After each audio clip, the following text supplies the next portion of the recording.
안녕하세요. 2025년 9월 24일 수요일 국내 증시의 맥을 짚어보는 시간입니다. 오늘 저희 손에 들린 자료는 당일 시장 마감 브리핑인데요.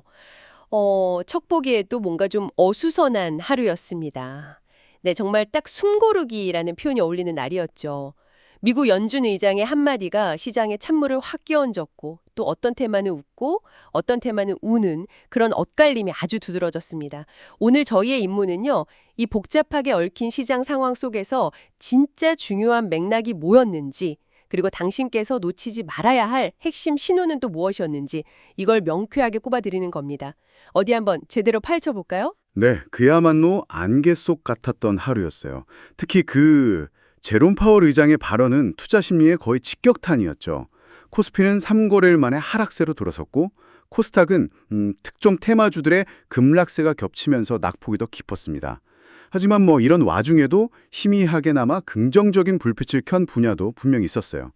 단순히 지수만 볼 게 아니라 그 이면에 숨겨진 어떤 힘겨루기 같은 걸 들여다보는 게 중요하겠습니다.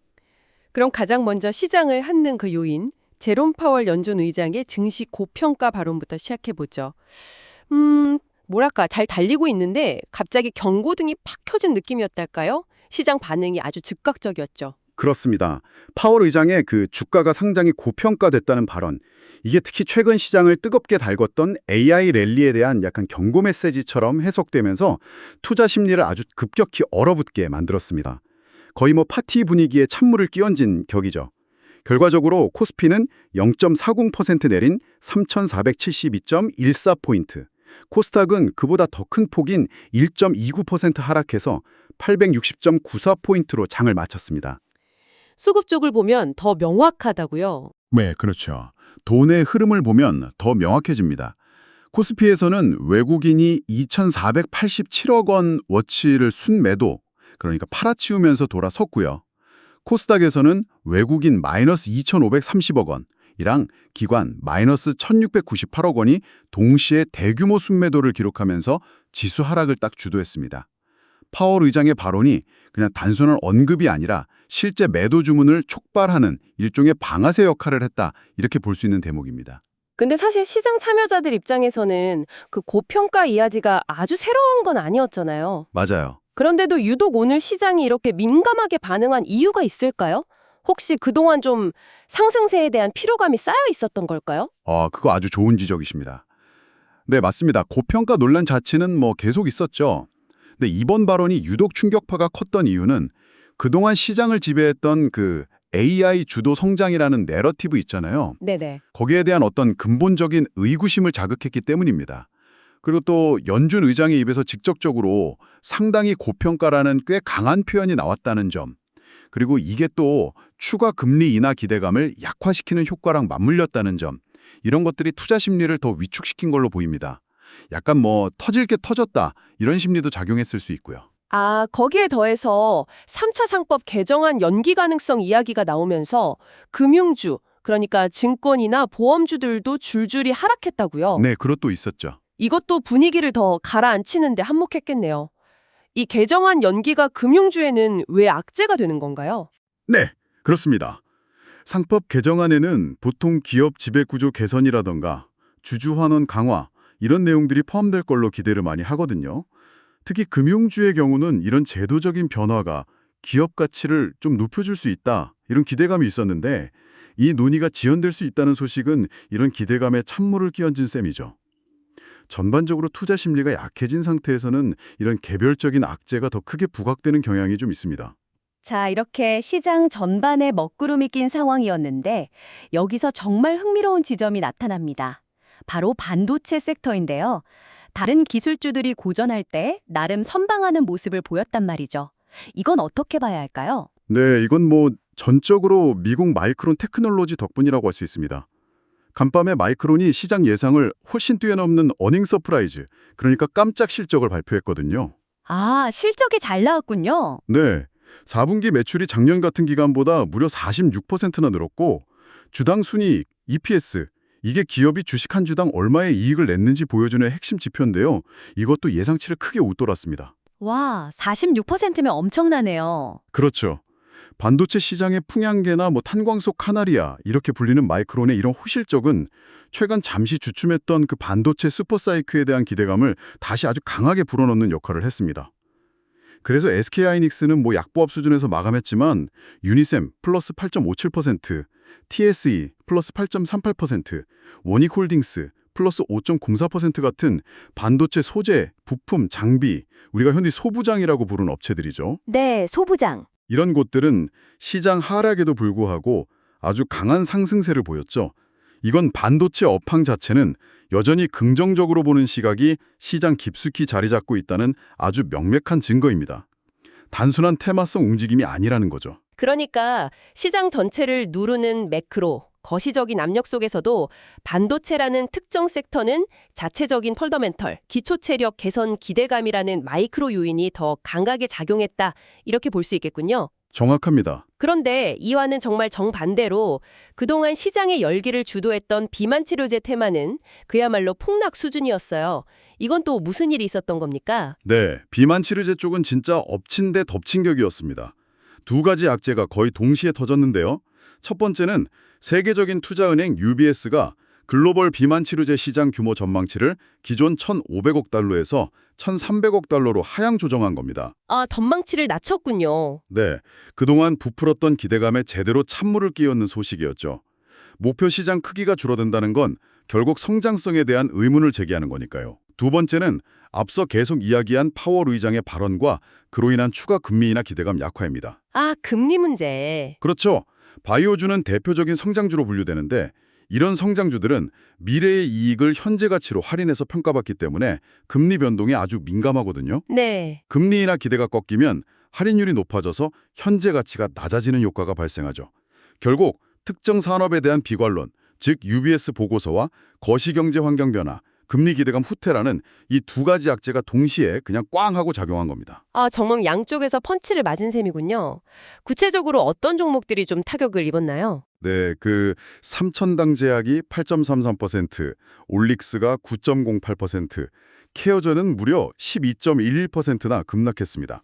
와, 12%면 네, 이들 종목의 시가총액 비중을 고려하면 오늘 코스닥 지수가 1% 넘게 빠진 데에는 이 비만 치료제 테마의 동반 급락이 거의 결정적인 영향을 미쳤다고 분석할 수 있습니다. 비만 치료제가 이렇게 좀 급격히 식으면서 시장의 관심이 다른 쪽으로 확 옮겨가는 모습도 나타났어요. 갑자기 양자 컴퓨팅 테마가 떠올랐는데요. 네, 그랬죠. 이건 어떤 배경이 있는 건가요? 혹시 비만 치료제에서 빠져나온 자금이 몰린 걸까요? 그럴 가능성도 전혀 배제할 수는 없지만 직접적인 배경에 난 두 가지 강력한 모멘텀이 있었습니다. 하나는 기술적 진전 소식이고 다른 하나는 정책적 지원 소식이죠. 먼저 미국의 양자 컴퓨팅 전문 기업 아이온큐라고 있는데요. 이 회사가 양자 인터넷 구현에 있어서 아주 중요한 이정표를 달성했다 이렇게 발표를 했습니다. 양자 인터넷이요? 네, 이게 미래 기술의 상용화 가능성을 한 단계 높였다는 점에서 시장의 주목을 확 끌었죠. 그리고 거의 동시에 우리나라 과학기술정보통신부가 미국의 거대 IT 기업 IBM이랑 양자 과학기술 및 관련 산업 육성을 위한 업무 협약, MOU를 체결했다는 소식이 또 전해졌습니다. 아, IBM하고요? 네, 이건 정부 차원에서 양자 기술을 미래 핵심 동력으로 보고 투자와 지원을 아끼지 않겠다 이런 강력한 시그널로 해석될 수 있습니다. 기술 발전과 정책 지원이라는 두 날개가 동시에 달린 셈이죠. 와, 정말 타이밍이 절묘했네요. 기술과 정책, 이 두 가지 호재가 쌍끌이한 결과가 주가에 바로 나타났군요. 그렇습니다. 이 두 소식이 시너지 효과를 내면서 관련주들이 그야말로 폭등했습니다. 특히 라닉스는 가격 제한폭 플러스 29.78%까지 치솟으면서 상한가를 기록했고요. 상한가? 네, IOM 플러스 6.84%, ICTK 플러스 5.38% 등 다른 관련주들도 일제히 강세를 보였습니다. 차세대 기술에 대한 기대감이 얼마나 뜨거운지를 여실히 보여주는 장면이었습니다. 그 외에도 시장을 이렇게 쭉 살펴보면 개별 이슈에 따라서 움직이는 테마들이 여러 눈에 띄었습니다.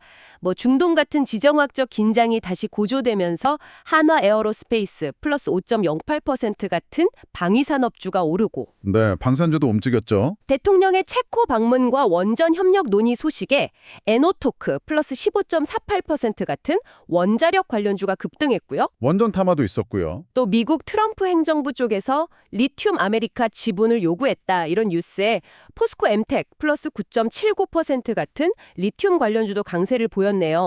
시장 전체는 좀 가라앉았지만 곳곳에서 나름의 이유로 불꽃이 튀는 모습입니다. 정확히 보셨습니다. 이게 바로 시장의 다이나믹스죠. 거시적인 흐름에 막 휩쓸리는 것 같으면서도 동시에 개별적인 사건이나 뉴스에 따라서 독자적인 생명력을 가지고 움직이는 섹터나 종목들이 항상 존재합니다. 시장을 그래서 입체적으로 봐야 하는 이유입니다. 그런데 여기서 또 한 가지 흥미로운 데이터가 있습니다. 지수는 분명 하락했는데 증시 주변 자금 지표를 보면 고객 예탁금, 미수금, 신용융자 잔고가 모두 증가했다는 겁니다. 아, 그 데이터가 있었죠? 이건 좀 혼란스러운데요. 팔 사람은 팔았는데 주식 사려고 대기 중인 돈이나 빚내서 투자하려는 움직임은 오히려 늘었다는 뜻이잖아요. 이걸 어떻게 해석해야 할까요? 굉장히 중요한 포인트입니다. 이게 얼핏 보면 요즘적으로 보일 수 있죠.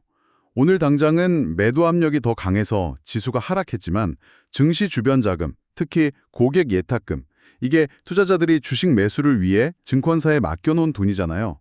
이게 늘었다는 것은 시장 하락을 오히려 싸게 살 기회로 보고 자금을 투입하려는 대기 매수세가 여전히 강하다는 신호로 해석할 수 있습니다. 아, 기회로 보는군요. 네, 잠재적인 시장 에너지는 아직 충분하다는 거죠.